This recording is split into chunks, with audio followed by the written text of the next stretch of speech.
viernes Espacio Abierto, y en primer orden quiero darle la bienvenida a mis honorables compañeros Rafael de los Santos, Marcos Moore. Rafael, ¿cómo está esta noche? Gracias, buenas noches Shakira, Marcos, especialmente contento por los interesantes invitados que tenemos esta noche. Se trata de Juan Alberto Liranzo y el señor Estrella. O sea, esta noche va a ser un programa. Yo creo que el programa va a brillar con el programa de los así será. ¿Usted está de acuerdo con Pero eso? claro que sí. Qué bueno, Marcos, ¿cómo está? Saludos amigos televidentes, saludos Shakira, Rafael, y saludos también a los invitados que en la noche de hoy nos acompañan. Es para nosotros un privilegio tenerlos ustedes aquí y poder compartir con ustedes algunas informaciones que nosotros entendemos que son interesantes e importantes para la sociedad dominicana. En primer plano vamos a estar debatiendo junto con ellos, junto con ustedes, lo que es la resolución de la Ley 125 del Consejo Nacional de la Magistratura en la República Dominicana, en donde vemos como un aspecto fundamental que desde la formación de la República, hasta el día de hoy, siempre el presidente era quien por un decreto elegía el Procurador General de la República, una posición importantísima dentro de la Judicatura Nacional. Entonces quisiéramos debatir con ustedes, analizar con ustedes más o menos cuáles serían desde la perspectiva de cada uno las principales incidencias, cómo cambia esto en lo que es la temática a nivel judicial y cuáles serían los aspectos más trascendentales que ustedes entienden que podrían tener. Antes de, Marcos, cabe destacar para los televidentes que no vieron el programa de la semana pasada, ustedes, como bien dijimos, hicimos un programa especial, le llamamos sección 3, teníamos tres invitados también de alto valor que estuvieron discutiendo con nosotros dos tópicos bastante interesantes, y dentro de estos se encontraba esta nueva resolución de esta ley orgánica del CNM. Evidentemente se tornó un poquito caluroso el debate aquí la semana pasada, y por tal razón decidimos que teníamos que continuar conversando al respecto. De igual modo también, como esta semana hubieron algunas incidencias, creo que en el día de ayer, si no estoy errada, se reunió la comisión definida para los fines con el señor presidente de la República, y vimos al presidente del Senado, e incluso vimos al honorable Tobías Crespo, que estuvo con nosotros también compartiendo de una entrevista y hablando bastante al respecto, y al senador Omar Fernández de la Fuerza del Pueblo en el día de ayer, coordinando todo lo que tenía que ver con el cronograma y todo lo concerniente a lo que viene próximamente respecto a este tema. Así es. Decidimos, honorable, perdone que le interrumpa, también invitar a dos personas que entendemos que tienen bastante expertise dentro de esa rama, y esos dos invitados especiales son Juan Alberto Liranzo, que es licenciado en Derecho y también es fiscal y articulista, o ex articulista más bien, porque creo que hace 2 meses que ya no participa del programa de radio CDN, en donde también debatía todos estos temas políticos, y el analista político Duardi Estrella, que también es licenciado en Derecho y abogado litigante. Así que tenemos dos expertos que van a compartir con nosotros hoy un poquito más respecto a este tema. Le doy la palabra, honorable. La honorable Shakira siempre está leyéndome la mente y el pensamiento, porque específicamente, bueno, iba a decir que es la segunda vez que se reúne el Consejo Nacional de la Magistratura para estos fines, y como ella dijo que teníamos una sesión de 3 en el programa pasado, pero hoy vamos a concluir, o por lo menos darle el toque final con Alberto Liranzo, que yo sé que es experto en esa área, y es algo que nosotros nos sentimos grandemente agradecidos, y sé que va a ser un programa muy especial. Podríamos decir que hoy tenemos entonces una sección de 2. Sí, es correcto. Es la continuidad del primer programa que tuvimos la semana pasada, y con este cerramos. Así es que vamos a dar la palabra a Juan Liranzo para que comience a expresarnos sus ideas sobre este tema. Bueno, pues muchísimas gracias, muy buenas noches a ustedes por la oportunidad y la invitación que nos hacen de participar en este programa importante, que si bien es cierto es relativamente nuevo, ya tiene conquistada una gran audiencia en la población dominicana. Espacio Abierto. Así es. Para mí realmente es un verdadero placer compartir este espacio con Rafael de los Santos, un amigo entrañable de ya varios años. No voy a decir mucho para que no se compute la edad. Por favor. Y contigo, Shakira, y con el señor Marcos. La verdad que muchas gracias a ustedes. Un placer tenerlo aquí con nosotros. Bueno, me han preguntado entonces sobre mis impresiones con respecto al proceso que se está llevando a cabo con la nueva conformación del Consejo Nacional de la Magistratura, y también, ¿por qué no?, con la selección de las nuevas autoridades del Ministerio Público. Lo que pudiera decir en principio es que todo esto se trata nada más y nada menos de un paso más de avance que se está dando en la reorganización y la institucionalización del sistema de justicia, que empieza naturalmente con este órgano constitucional que conocemos como Consejo Nacional de la Magistratura. Pero para tener un conocimiento pleno de qué es lo que estamos hablando, tenemos que hacer un poco de historia. ¿Cuándo es que empieza todo este proceso de institucionalización del sistema de justicia? Bueno, todo empieza a partir de un punto de inflexión en nuestra historia reciente, año de 1994. Lo que ocurrió en la República Dominicana en el año de 1994 fue una crisis electoral muy profunda por un alegado fraude electoral que se hizo en ese momento. Uno de los partidos contendores había dicho que se le hizo una fraude electoral y eso forzó a una negociación para una reforma constitucional. Fue en ese contexto histórico donde por primera vez se habló de la necesidad de la creación de un consejo constitucional que eligiera a jueces, sobre todo al presidente de la Suprema Corte de Justicia. Y nos estamos refiriendo al Consejo Nacional de la Magistratura. Nace ahí.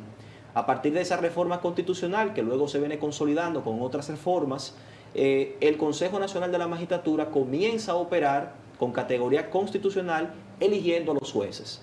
Ya luego, en el año 2010, con esta reforma constitucional que se hace en este año, el Consejo Nacional de la Magistratura adquiere, ¿verdad?, otras competencias que sería la selección de los jueces de las altas cortes, que no forman parte del Poder Judicial.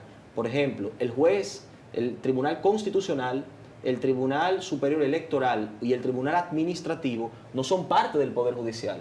Los que son parte del Poder Judicial es la Suprema Corte de Justicia, cuyo presidente también lo elige el Consejo Nacional de la Magistratura. Lo que significa que el año de 1994 y luego el año 2010, con la reforma constitucional de ese año, son dos puntos de referencia muy importantes para entender este proceso. Posterior a eso, el debate siempre ha sido entonces y es el debate que más escarceo social ha generado, ha sido lo que tiene que ver con si es saludable tener a la figura del Procurador General de la República dentro del órgano constitucional que hemos dicho, Consejo Nacional de la Magistratura, eligiendo jueces, y por otro lado, si este Procurador General de la República, esta figura, debe ser elegido de manera directa por el Poder Ejecutivo. Lo que se ha impugnado desde el punto de vista político con este método de selección es básicamente el sistema sobre el cual se ha configurado el Ministerio Público, que es el sistema administrativista.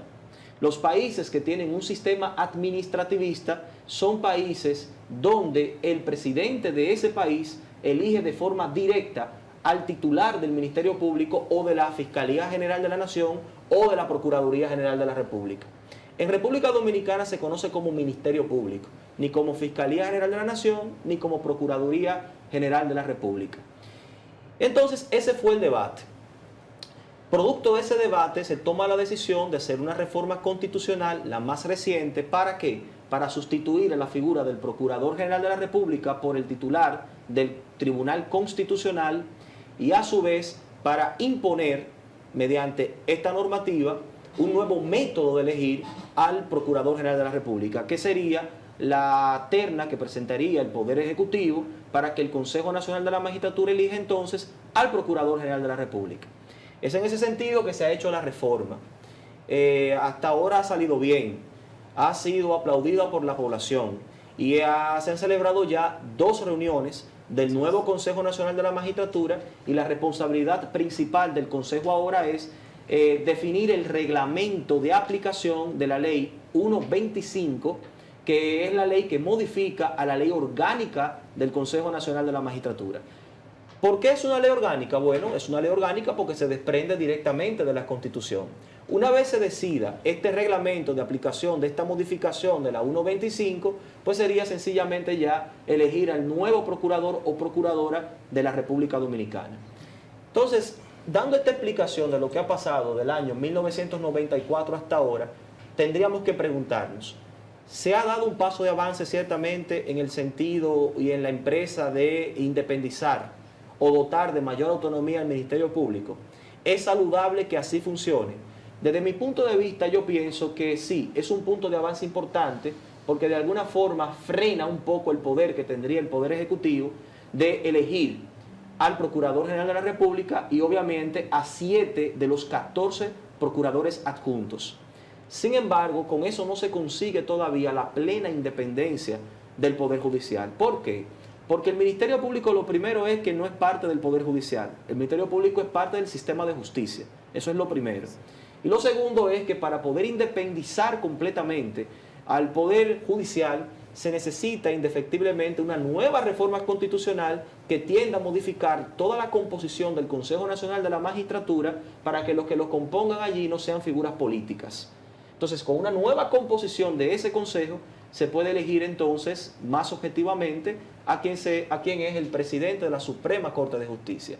Por tanto, se ha avanzado, es una medida saludable, creo que hemos logrado consolidar más la institucionalidad del sistema de justicia, pero todavía no podemos decir que hemos alcanzado plenamente la independencia del sistema de justicia.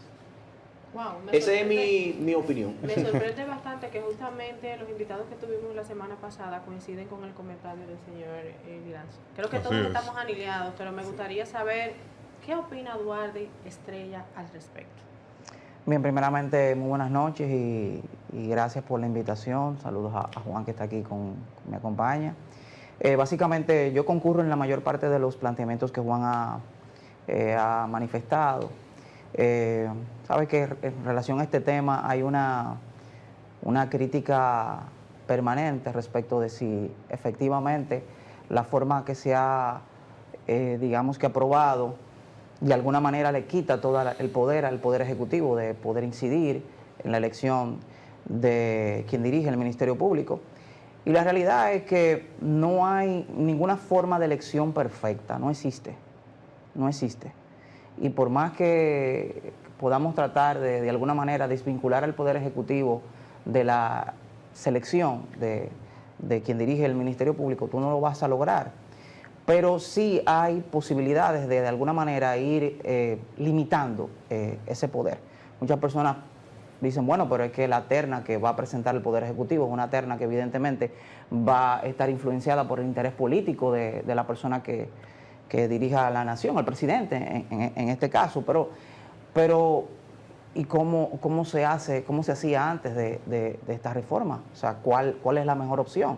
Así que yo concurro con lo que plantea Juan en el sentido que hemos ido avanzando y veo muy bien el hecho de que, por ejemplo, en la ley, esta ley que se acaba de promulgar la ley 125, a propósito de lo que dispone la reforma constitucional, bueno, pues haya sustraído del Consejo Nacional de la Magistratura al Procurador General de la República para incorporar al presidente del Tribunal Constitucional. Y también concurro con el planteamiento que hace Juan en el sentido de que quizás es oportuna la ocasión para incorporar a esos organismos que interactúan evidentemente en el quehacer de la dinámica judicial de la República Dominicana al Poder Judicial como tal, como el Tribunal Constitucional, como él muy bien manifiesta, y también el Tribunal Superior Electoral.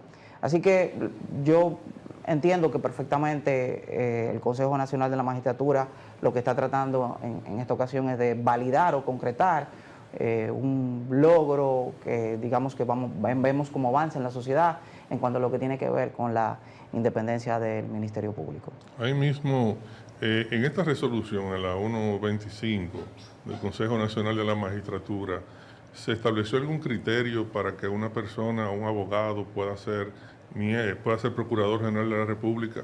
¿Hay algún perfil que se estableció o se dejó abierto como era antes, a sencillamente el criterio del presidente cuando somete ese nombre? ¿O cómo va a funcionar esa parte? Bueno, ciertamente se trata simplemente de una propuesta del Poder Ejecutivo al Consejo Nacional de la Magistratura.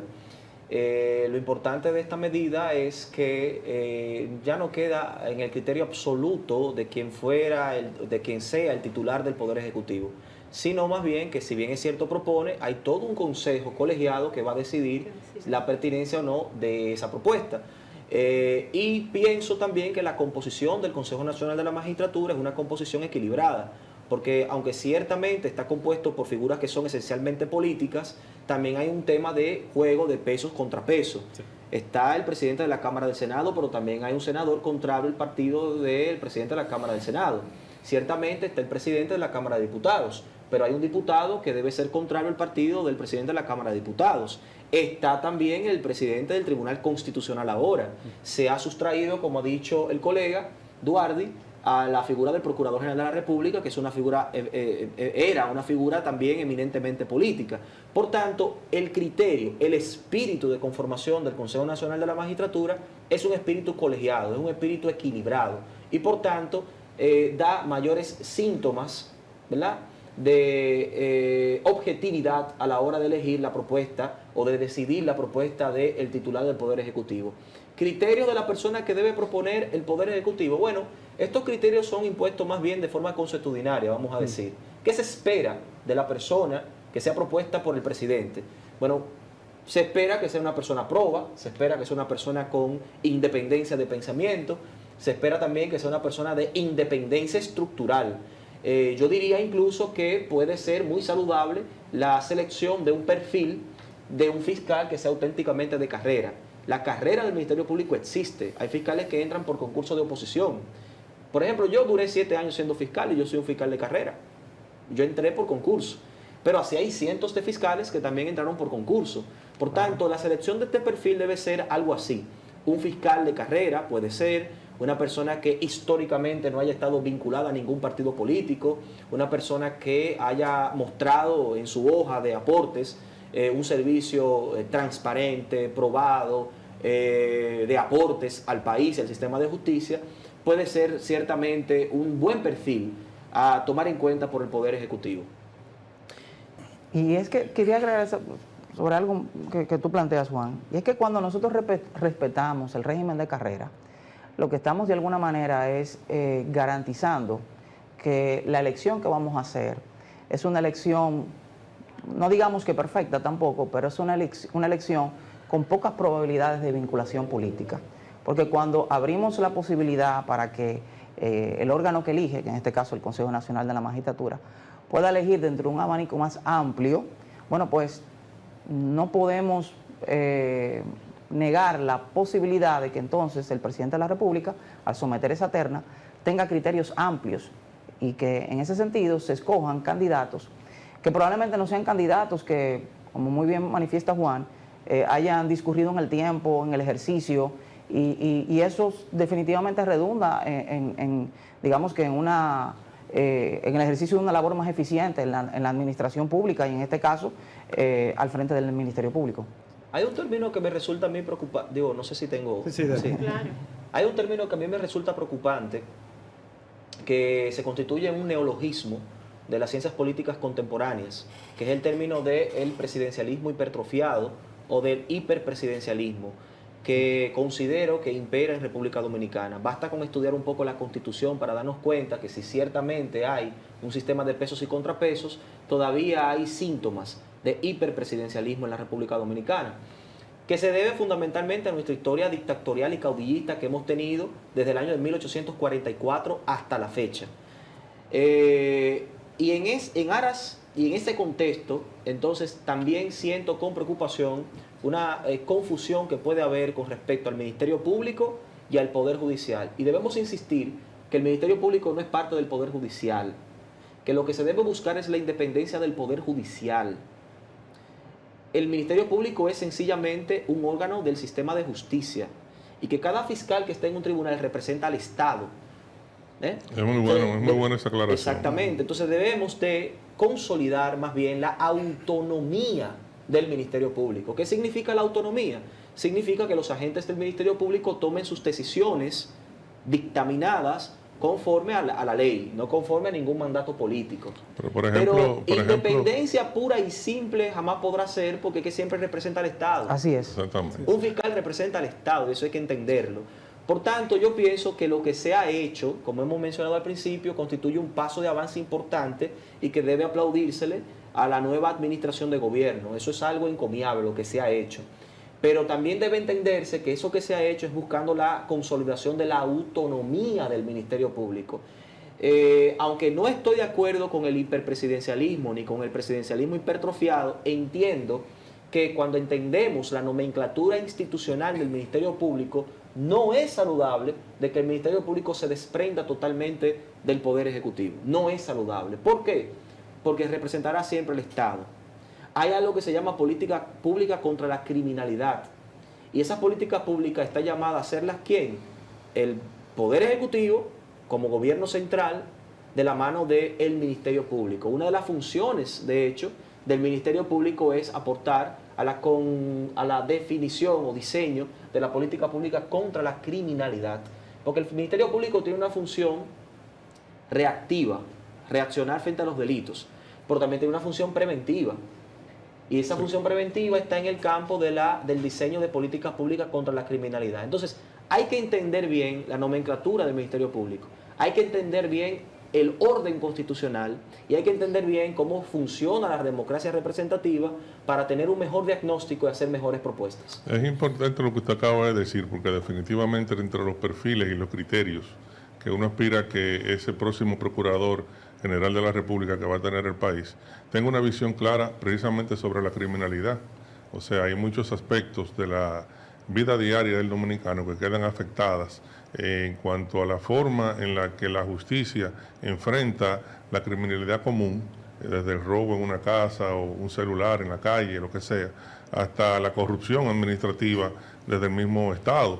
Entonces nosotros hemos visto precisamente que esa parte no sé si se va a tomar en cuenta como un elemento a considerar, pero es muy importante, porque no solamente es el orden jurídico del que usted hablaba y la nomenclatura de cómo está organizado el Estado desde el punto de vista de su funcionalidad judicial, sino que el pueblo dominicano reciba desde la persona que va a dirigir la Procuraduría General de la República una visión clara de que el Estado está en contra de todas esas cosas que pasan y de que va a ejercer su acción coercitiva contra los autores de los crímenes comunes, porque definitivamente cuando uno analiza y ve las estadísticas en República Dominicana con relación a la criminalidad, uno tiene que darse cuenta de que han subido definitivamente. Bueno, y en ese mismo tenor, si nosotros nos podemos observar desde la llegada del señor presidente de la República, Luis Abinader, se ha enfocado en lo que es la modernización de lo que todo el sistema judicial.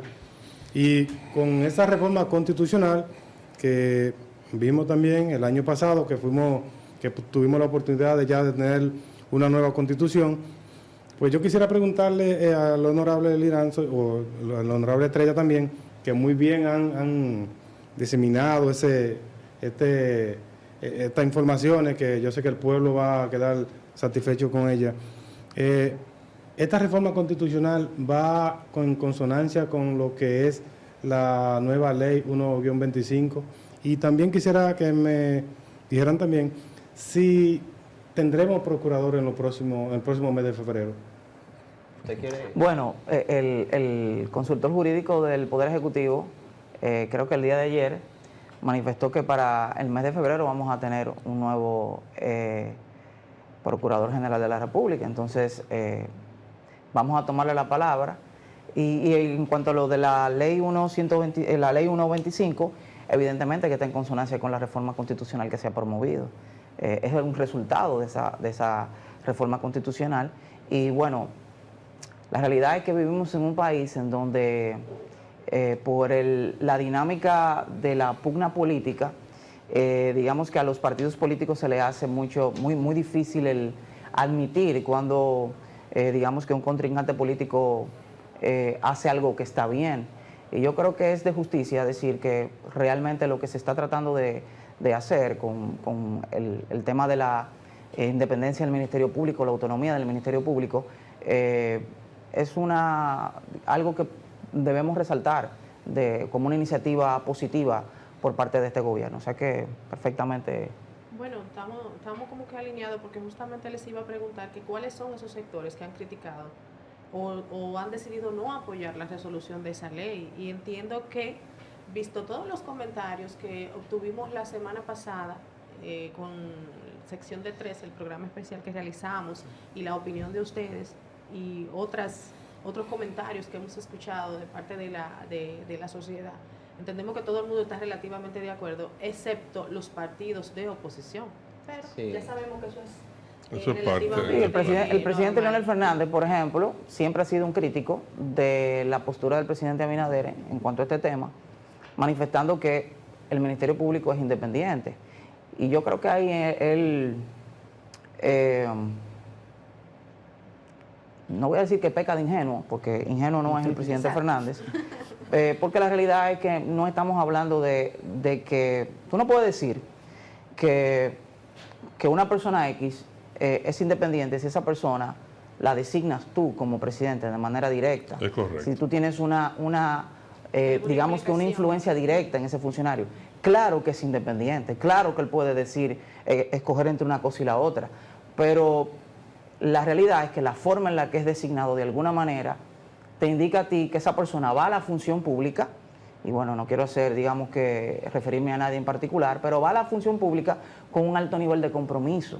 Entonces, al final, el presidente Fernández, que es el presidente del Partido de la Fuerza del Pueblo, bueno, por más críticas que ha presentado a esta modificación constitucional, ha tenido que aceptar que la sociedad, de alguna manera, ha abrazado esta iniciativa y bueno, ya no hay muy poca cosa que criticar en ese sentido.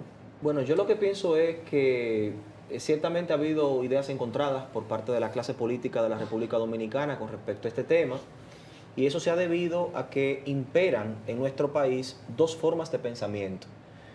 Una forma de pensamiento conservadora, que es la que mantiene, por lo que yo interpreto, el doctor Leonel Fernández Reina, el líder de uno de los partidos políticos de oposición, y la que impera también en el Partido de la Liberación Dominicana. Es un pensamiento conservador de las cosas, que no está bien ni está mal, simplemente que es conservador. Entonces lo que hay que analizar es si conviene a la República Dominicana un pensamiento conservador. Si no conviene un pensamiento conservador, pues sencillamente es un pensamiento que queda vetusto, atrasado, de cara al futuro. Y está el pensamiento liberal, el pensamiento progresista de la política, que por lo que yo interpreto, impera en el Partido Revolucionario Moderno, cuyo líder principal, por ser presidente de la República, es Luis Abinader. Entonces son dos formas de pensamiento que la gente tiene entonces que ponderar. También debe de explicarse la postura del doctor Leonel Fernández en el sentido de que para Leonel Fernández la reforma constitucional del 2010 es quizás la mayor conquista democrática de la República Dominicana en los últimos años. Una reforma constitucional que él mismo impulsó y que es una obra principal de gobierno del presidente Leonel Fernández.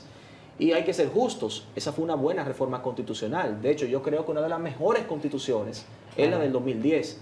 El problema radica en que de cara a estos tiempos, de cara a las demandas ciudadanas, pero sobre todo a la conveniencia institucional, legal y de conformación del Estado que tenemos actualmente, lo que convenía era la postura del PRM y la reforma constitucional que se ha propiciado.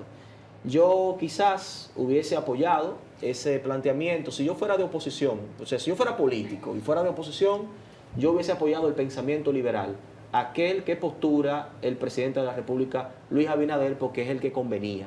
Pero cada actor en la política juega su rol y eso es tan respetable como el que piensa lo contrario. Es importante señalar que sería bueno que cuando se elija esa persona de parte del presidente para someterla al Consejo Nacional de la Magistratura, esa persona tenga una visión clara de algunos aspectos que no solamente son, vamos a decir, la delincuencia, la corrupción administrativa, tanto en el sector público como en el sector privado, que en el sector privado también hay mucha incidencia de corrupción. Sino también hay un tema que yo creo que en este país tiene que ponérsele mucho más atención de la que se le pone, y es el tema del feminicidio. O sea, en este país hay una incidencia muy alta de muertes violentas de parte de hombres que desaprensivamente terminan con sus parejas. Y esto yo no veo, no desde el Estado, porque no sé si sería justo decir que el Estado tiene que incidir en todas estas cosas, pero sí yo diría que desde la Procuraduría General de la República, con el poder que tiene esa posición para hacer muchas cosas, que se han hecho en el pasado muchísimas cosas desde ahí, pero hay que estar claro en eso. También debería de haber un perfil que tenga preocupación sobre esas cosas y una política pública clara con relación a eso, porque eso tiene que disminuir. Uno se pone a ver, por ejemplo, a mí no me gusta traer este programa casos particulares, pero por ejemplo el caso de esa madre que el otro día tiró en la calle los restos de su hija, que fue ultimada en una situación que aún no ha sido esclarecida, eso debería de servir de estandarte para que alguien tome la acción y empiece desde el Estado y desde la misma Procuraduría General de la República o desde el Ministerio Público, como se quiere interpretar, para que se tomen carta en esos asuntos. Basta ya. Bueno, no debería de haber una muerte más de esa forma. Estos son de los desafíos que entiendo yo, que consideramos que va a enfrentar la nueva Procuraduría, el nuevo procurador que tenemos, que vamos a tener ahora. Y con relación a esta ley, pues entiendo que, y me gustaría que el hermano Liranzo y el hermano Estrella, que son conocedores del asunto como ministerio, como fiscal que fue, pudiese decir cuáles serían, cómo se desenvolverían esos desafíos que va a tener el Lo que nuevo pasa es procurador. que el combate a la criminalidad no es un rol exclusivo ni de la policía ni del Ministerio Público. Realmente la criminalidad como fenómeno social y que hemos visto que ha venido creciendo en los últimos años, en República Dominicana se están dando unos casos espeluznantes que uno no, a la luz de la teoría general del delito, uno no podría ni siquiera explicarlo científicamente, qué es lo que está originando estos comportamientos. Lo cierto es que, insisto, que la criminalidad no es competencia exclusiva del Ministerio Público ni de la policía. Se trata de elaborar políticas públicas integrales que incorporen a muchos actores para prevenir estos comportamientos. ¿Desde dónde? Por ejemplo, está demostrado, parece ser que hay una reciprocidad bastante interesante entre bajos niveles de educación y criminalidad. Definitivamente. Como también hay una reciprocidad entre pobreza y criminalidad. Claro. Entonces, en un país, en la medida que tú combates la falta de educación, combates la pobreza, combates el hambre y la falta de oportunidades, en esa misma medida tú estarías de forma indirecta disminuyendo los índices de criminalidad. Pero corrupción del comportamiento humano ha existido siempre, en toda la historia, en todas las épocas históricas. Pero sí está demostrado que en la medida que tú atiendes esas áreas, asimismo también vas a enfrentar el tema de la criminalidad. Y se decía, preguntaste sobre algo más. Yo diría que... feminicidios, yo escuché feminicidios. Sí, correcto. El feminicidio también, ese es un neologismo que se ha aplicado en los últimos años, desde que Simone de Beauvoir habló de eso por primera vez, y que se ha querido acuñar en las ciencias jurídicas como un tipo penal autónomo. Yo debo decir que eso, desde el punto de vista penal, es un absurdo. El feminicidio es un absurdo, eso no existe. ¿Por qué? Porque tú no lo puedes configurar a la luz de los elementos constitutivos de un delito. Para tú decir que es feminicidio, tú tienes que demostrar que un hombre mata a una mujer por su condición de mujer, como elemento constitutivo. Y yo no he visto a nadie, como si se tratara de un delito, un crimen de odio, por ejemplo. Y yo no he visto a ningún hombre matando a una mujer porque es mujer. Ningún hombre sale por ahí diciendo, tú eres mujer, te mato. Eso no se puede. Un hombre puede, violento, matar a una mujer por razones pasionales, de infidelidad, por ejemplo. O por razones cualquier otra razón, una discusión. De celos, pero no por su condición de mujer. Y si fuese así, ¿cómo tú demuestras eso en un tribunal? ¿Cómo yo puedo demostrar desde el punto de vista del tipo subjetivo que un hombre mató a una mujer por su condición de mujer? Eso no se le puede demostrar. Existe el homicidio, eso existe. Existe el asesinato, que son tipos penales indistintos, sea para una mujer o sea para un hombre. Por tanto, el feminicidio como concepto social pudiera aplicarse, pero como concepto jurídico es imposible. Y en República Dominicana no existe porque ni siquiera está tipificado. Yo entiendo que desde el punto de vista jurídico lo que interpretó esa persona que por primera vez mencionó ese nombre es que por la alta incidencia que ha habido, como que trató de sacarlo en un contexto diferente para que la gente... Pero lo que pasa es que el feminicidio es consecuencia no. directa de la violencia social. Es correcto. En la medida que tú enfrentas la violencia social, tú también vas a enfrentar este tipo de comportamiento. Es violencia, lo que hay que enfrentar es la violencia social. Correcto. Mira, la adopción de este término no viene dada por las corrientes internacionales que promueven una ideología muy en particular, que de alguna manera viene todo detrás de esta de este avivamiento del feminismo. La realidad es la siguiente, como muy bien acaba de decir Juan, el feminicidio es un término que en términos jurídicos es completamente absurdo. ¿Por qué? Porque nadie mata, un hombre no mata a una mujer por ser mujer. Y la realidad es que, hablando de cómo combatir el tema del feminicidio, para no sobreabundar sobre lo que ya Juan ha manifestado, con lo cual estoy completamente de acuerdo, la realidad es que la República Dominicana no ha podido abordar correctamente el tema del feminicidio por el enfoque que le ha dado el feminicidio. ¿Por qué? Porque hay factores exógenos que son los que inciden en el tema del feminicidio. Y la política para combatir el feminicidio se ha enfocado básicamente en, como he escuchado en muchas ocasiones, en establecer, por ejemplo, penas más drásticas para el tema del feminicidio.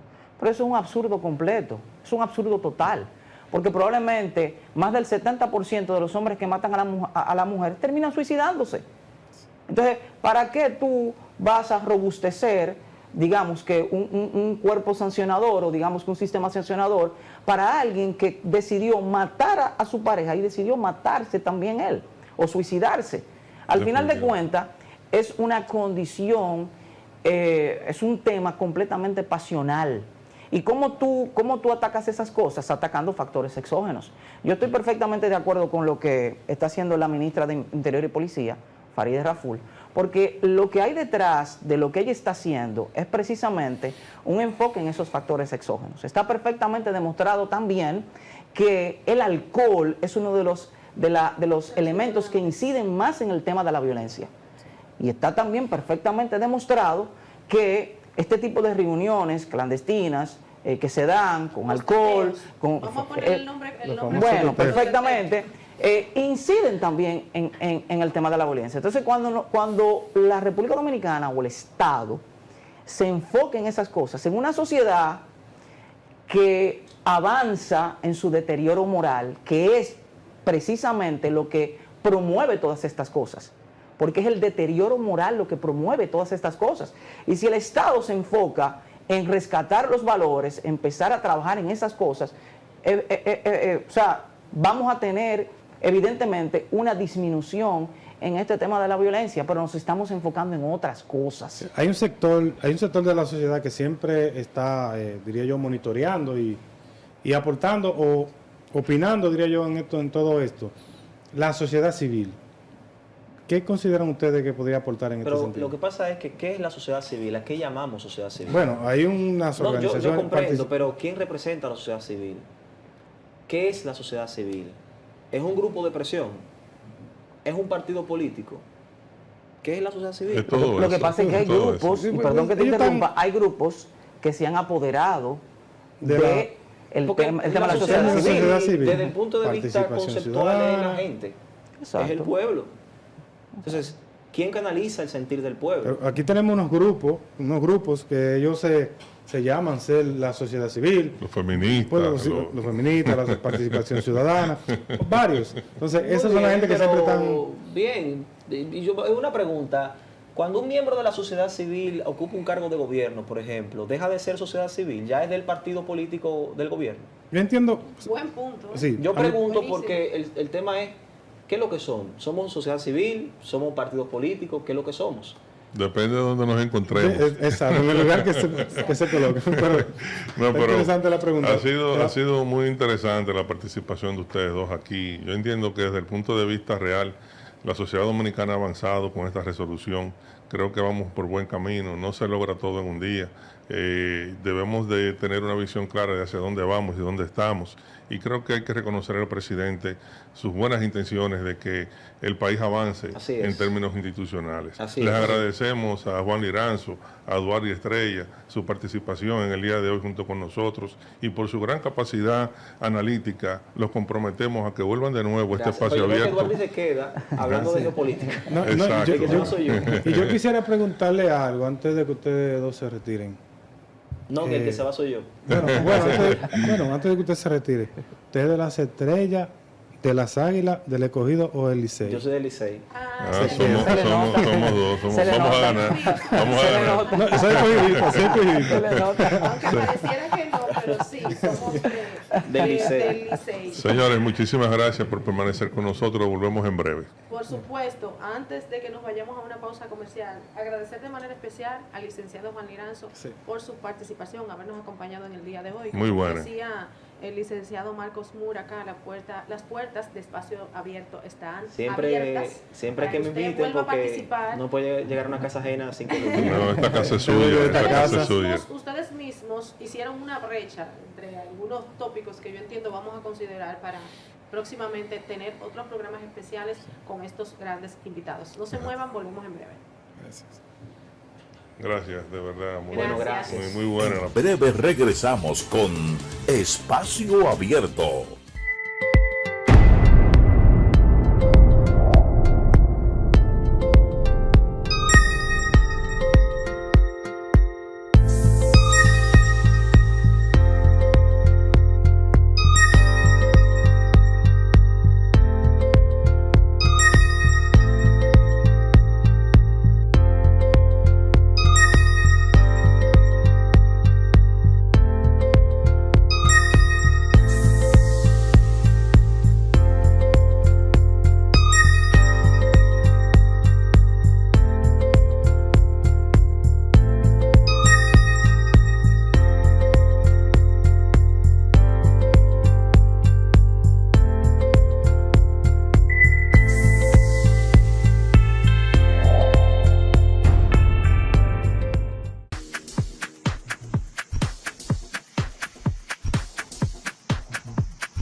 Las plagas son perjudiciales para la salud como el peligroso dengue. Fumi Office, con un personal técnico capacitado, nos encargamos de hacer un trabajo profesional y efectivo, garantizando un servicio con óptimos resultados, monitoreo constante y seguimiento a las normas de control de calidad.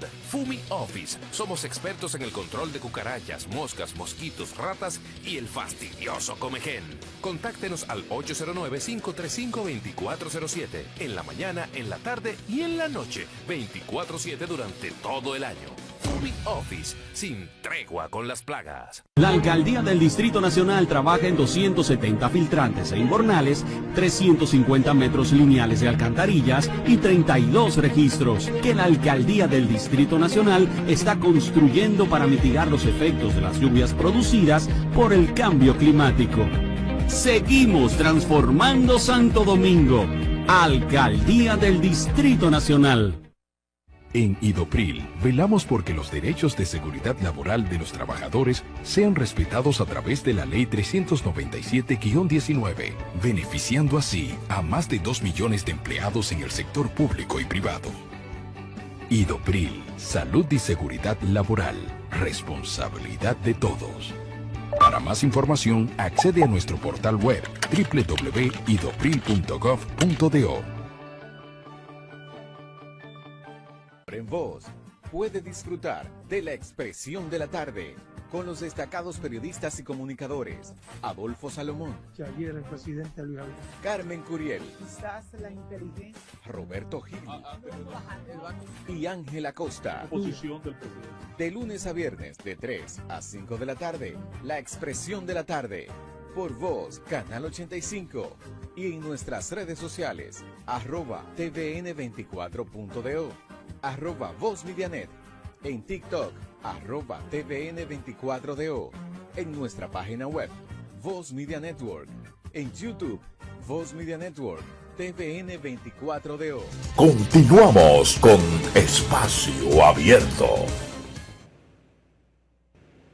Bien, amables televidentes, y continuamos con su programa Espacio Abierto. Cerramos el tema tan interesante que teníamos en el primer bloque. Y ahora yo quisiera que habláramos un poquito de geopolítica, porque entiendo que hay unos temas bastante interesantes. Principalmente me gustaría que habláramos de Trump y la toma de posesión que se va a producir en los próximos 5 días, tengo entendido, 4. ¿verdad? Sí, los 4 o próximos 5 días. Sí, el 20 de enero, Donald Trump asume como el presidente número 47 de Estados Unidos de América. Fue el presidente 45 en el periodo del 2016 al 2020. Ya fue ratificado por el Congreso de los Estados Unidos el 6 de enero pasado. Y bueno, asume ahora el 20 de enero. ¿Qué puede esperar la República Dominicana de un mandato de Donald Trump? ¿Cuál sería la diferencia entre un gobierno republicano y un gobierno demócrata? Bueno, la diferencia la podemos empezar viendo por la designación de una embajadora de los Estados Unidos ya en República Dominicana. Lo que no ocurrió con el Partido Demócrata, por lo menos con el presidente Joe Biden, durante sus 4 años de gestión de gobierno. O sea que por ahí podemos empezar a ver que va a haber una diferencia. Yo creo que el Partido Republicano, en especial Donald Trump, con Marco Rubio como va a ser el secretario de Estado. Cubano-americano, residente en Miami. Que tiene muy buenas relaciones con República Dominicana, que de hecho ayer, en unas declaraciones públicas, él hablaba muy bien acerca de la República Dominicana y hablaba de los desafíos que enfrenta la República Dominicana. Marco Rubio tiene muy claro el problema que tenemos en términos de migración, con el tema de Haití, y evidentemente que Estados Unidos es quizás uno de los países que sufre más este tema. O sea que me parece que el panorama para la República Dominicana es muy positivo. Creo que la elección de Donald Trump como presidente de los Estados Unidos de alguna manera robustece la posición de Luis Abinader, que realmente fue presidente de la República probablemente por la intervención de Donald Trump cuando, como todos sabemos, por medio de Mike Pompeo, se gestionó el hecho logró abortar lo que muchos entendían como un intento para reformar la Constitución de la República en aquel entonces. Entonces yo creo que República Dominicana es un país que tiene muy buenas relaciones con Estados Unidos. Estados Unidos es nuestro socio comercial número 1 y el Partido Republicano tradicionalmente tiene un acercamiento más estrecho con los gobiernos de la República Dominicana. O sea que me parece muy positivo el futuro para la República Dominicana. Bueno, el mundo realmente se siente contento con la llegada de Donald Trump al poder porque está esperando nuevas expectativas. Y yo le pregunto a usted como una persona, un conocedor de la geopolítica, ¿qué expectativa espera el mundo con esta segunda investidura de Donald Trump? Bueno, ya acabamos de ver recientemente que se acaba de finalizar el tratado o el acuerdo entre Hamas y Israel para un cese al fuego en Gaza, en donde se ha estimado, hemos tenido una pérdida de más de 45,000 personas. O sea que por ahí podemos ir viéndolo. Donald Trump recientemente en su red social que se llama Truth, que es Truth Social, que es verdad social, algo así, traducido al español. Esa red social la abrió cuando le cerraron cuando X, fue baneado de cuando Twitter. Le cerraron Twitter. Entonces ahí él puso un mensaje en donde él le dijo a Hamas que tenía hasta el 20 de enero para liberar a las personas que tenían secuestradas. Hasta el 20 de enero, y si no, él iba, digamos que algo así, como que él iba a reeditar el infierno digamos que en la franja de Gaza o en este territorio de Gaza, y aparentemente dio resultados porque ya tenemos un tratado. No, y de hecho Israel le agradeció a Donald Trump y al propio Biden esa decisión. No, es que cuando los Estados Unidos regularmente hacen una amenaza la cumplen, Eduardo, yo quiero saber qué opinión le merece a usted la intención de compra de la isla Groenlandia de Donald Trump, o por lo menos eso es lo que él anticipado. Bueno, hay que aclarar que no es de Donald Trump, sino del Estado norteamericano. Donald Trump no tiene para comprar eso por más dinero que tenga, pero bueno. Con Donald Trump a la cabeza. Aclaramos. Groenlandia es la isla más grande del mundo. Tiene un pedazo de hielo. Tiene 2.100.000, casi 200.000 kilómetros cuadrados. Apenas viven 56.000 personas. Es una de los territorios menos poblados del mundo. Pero Groenlandia, que tiene, como bien manifiestas Marcos, el 80% está cubierto de hielo. Groenlandia tiene el 10% del agua dulce de todo el planeta. Tiene el 13% digamos que en reservas de gas natural y petróleo. Una isla rica en recursos. En todo el mundo. Y tiene lo que Donald Trump anda buscando, que son las tierras raras. Las tierras raras son 17 elementos químicos que sirven para crear los radares, para crear los misiles, para crear los láser que utiliza digamos que la milicia norteamericana, para crear componentes sofisticados, hardware sofisticado, para crear también los software sofisticados, que muchos de ellos se utilizan para el tema de la inteligencia artificial. Y resulta que China tiene, digamos que es el país que más tierras raras tiene, y es el país que provee a Estados Unidos todos estos elementos que son tan importantes para la defensa militar de Estados Unidos y para el tema de la inteligencia artificial. Y lo que Donald Trump está queriendo con el tema de Groenlandia es, de alguna manera, contrarrestar un tanto la dependencia que tiene Estados Unidos de China. China es el proveedor de Estados Unidos en ese tipo de cosas. O sea que si China deja de proveerle estas cosas a Estados Unidos queda en una posición muy vulnerable. Y Donald Trump está tratando de lograr anexar a su territorio el territorio de Groenlandia, así como lo está haciendo también con el territorio de Canadá.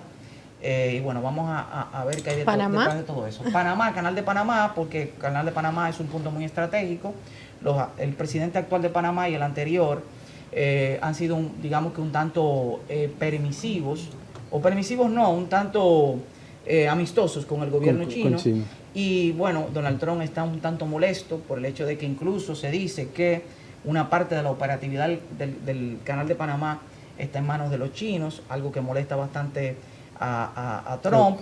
Y bueno, el tema de las tarifas de los barcos, Donald Trump dice, yo entiendo que con su justa razón, siendo él siendo Estados Unidos el gran defensor del hemisferio occidental, dice, bueno, no puede ser posible que un barco con bandera estadounidense tenga las mismas tarifas que un barco con una bandera de un país asociado a, digamos que, a China. O sea que el escenario está picante. Esa parte es comprensible. Cuando Jimmy Carter se dio por medio de ese contrato que se hizo, creo que se llamaba Torrijos Carter, ¿no? Me parece, en donde le cedía, le devolvía el control a Panamá de lo que era, porque fue un territorio panameño que se hizo, pero con dinero de los Estados Unidos.